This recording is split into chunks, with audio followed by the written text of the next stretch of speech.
The next example we're looking at that you've got in your notes is to find all the solutions to z to the power of 3 equals 8 and then plot those solutions on an Argand diagram.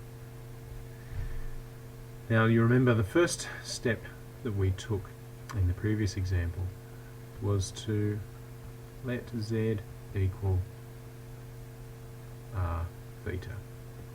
Okay. Now, and then to consider our value that we have here, 8.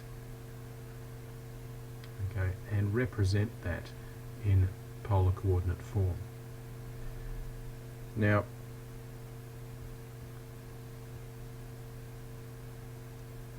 you'll remember that we had to consider where it is on the Argand diagram. Okay, so we've got the imaginary axis and the real axis. Now the number 8 is just a real number, so it's going to sit here on the right hand side, okay, on the positive real axis. So our modulus, which is our distance from the origin, is 8. And our angle, similar to the previous one, okay, is 0, 2 pi, 4 pi, 6 pi, and so on. And so we find that as a general, in a general form, as 2n pi.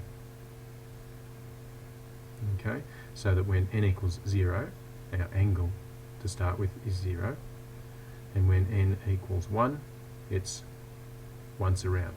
Okay, it's 2 pi. And when n equals 2, it's twice around, it's 4 pi. Okay, makes sense. Alright, given that, then we've got our equation, which is z cubed,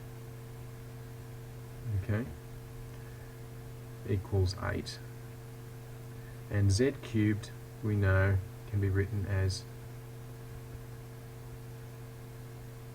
r cubed and then 3 theta. Okay, but just by using De Moivre's theorem. Raise out modulus to the power of 3, multiply our argument by 3.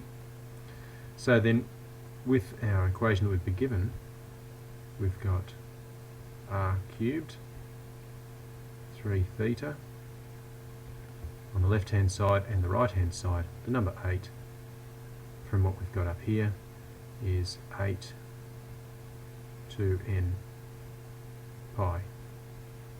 And then we look at these parts separately. So our modulus, r cubed, equals 8, and then just solving for r, we find r equals the cube root of 8, which is 2. Our angle, so we've got 3 theta is equal to 2n pi, which means that our angle theta is 2n pi over 3. Now we're looking to solve for z, okay? Now z is given by r theta, which is what we have here, so if z equals r theta, then we have z equaling 2 n pi over 3. We just need to then consider the different values of n. Now, how many solutions will there be? There will be 3 solutions. So, taking, if n equals 0, then our first solution will be found by substituting n equals 0. So we have 2,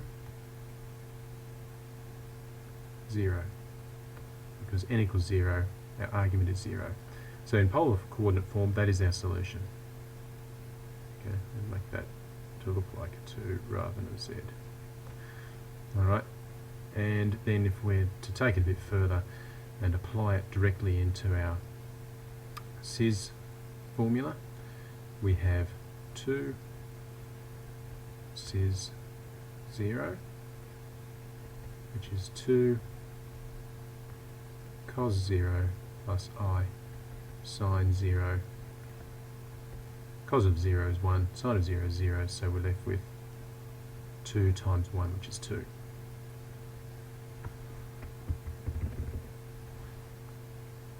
Next, if n equals 1, then our second solution for z is going to be 2 for our modulus, and our argument, theta, is 2 times 1 times pi over 3, which is 2 pi over 3. Okay, so then that's the same as 2 times cos 2 pi over 3 plus I sine 2 pi over 3.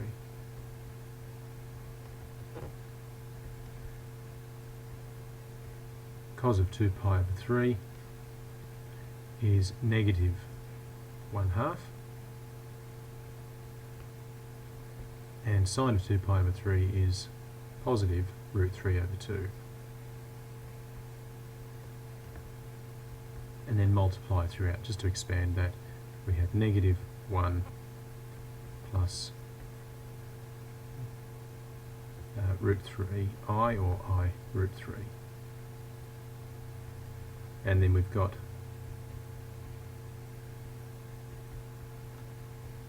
our third solution is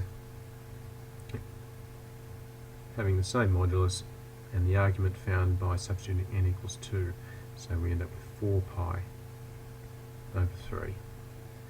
And putting that in here, we've got 2 times cos 4 pi over 3 plus I sine 4 pi over 3.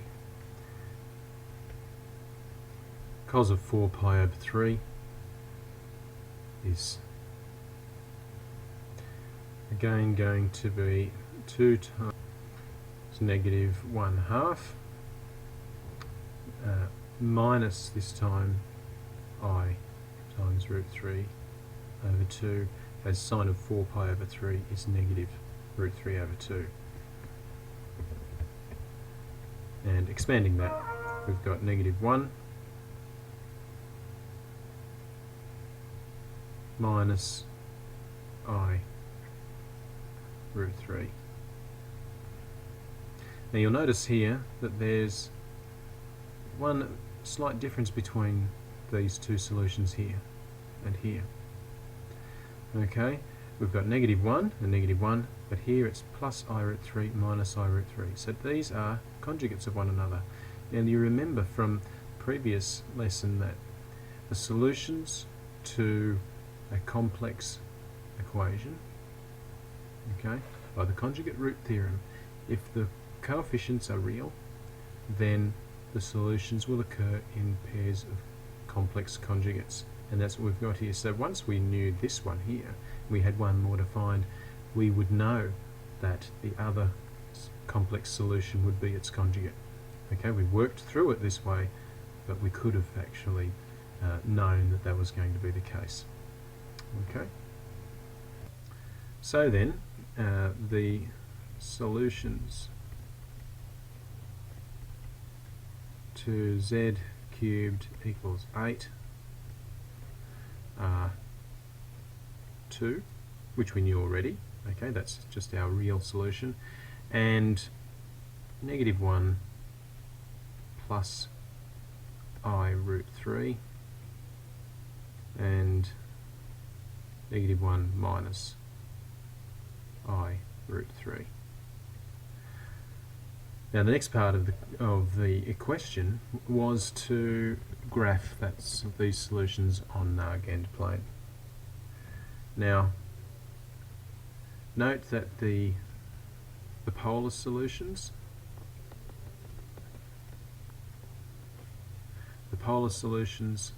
okay, which is what we'll really need to do for graphing it, are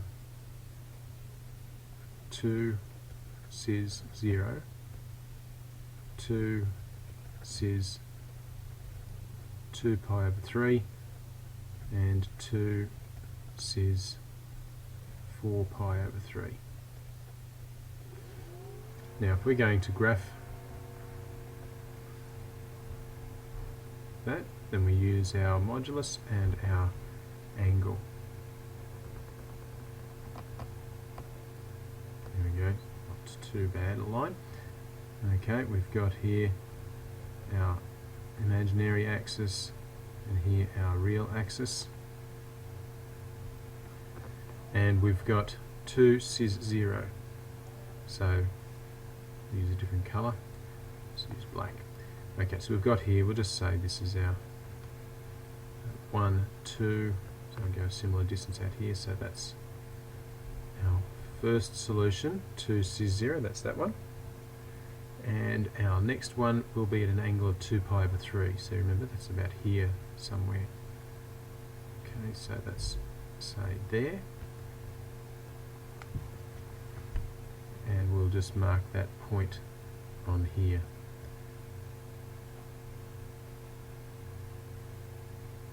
Let me think. Just go with that. And that one, remember, is negative 1 plus I root 3. So that one has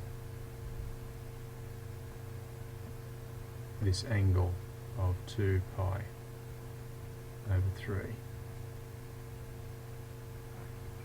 And then the next one is 4 pi over 3, so we're coming around another 2 pi over 3, so it's going to be angled this way. Okay, and that one there is negative 1 minus I root 3, or root 3I. Okay, so that's that angle there.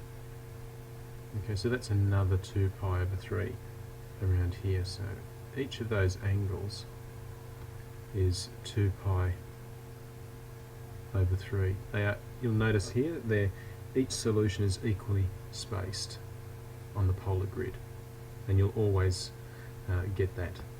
Okay, and that's our solution graphed. Okay, so the solutions are these points on the graph. Okay, so if you need to graph them, okay, then it's the points rather than the lines. Okay, it's these numbers themselves that are the solutions, not the line from the origin. Okay, I'll just put this dotted line just to show the angle. Okay.